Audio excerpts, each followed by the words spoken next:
Cardi B prevails in the lawsuit brought by the security officer, who claimed the artist had beaten her. At a trial on Tuesday, a jury handed Cardi B a swift and decisive victory in the case filed by a security guard, who claimed the rapper had beaten her at a doctor's office while she was secretly pregnant for the first time.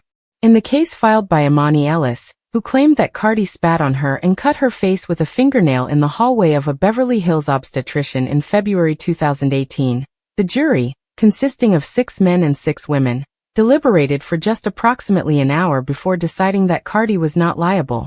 In the civil case, just 9 of the 12 jurors were needed to reach a result, yet they unanimously decided in Cardi's favor. She said outside the courtroom as she posed for photos with supporters, "The next person who tries to do a frivolous lawsuit against me, I'm going to counter-sue, and I'm going to make you pay because this is not okay. I am not the famous person you sue and then expect to reach a settlement. I will not settle, particularly when I am utterly innocent."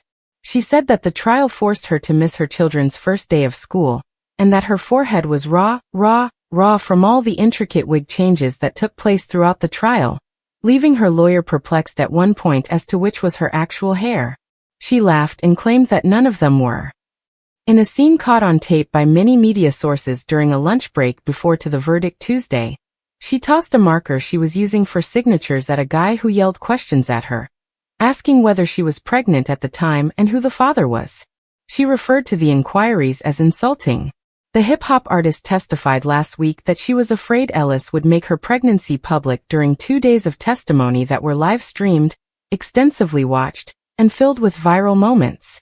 Although she admitted that the two had arguments, she claimed that they never turned violent. "I'll tell it while I lie dying."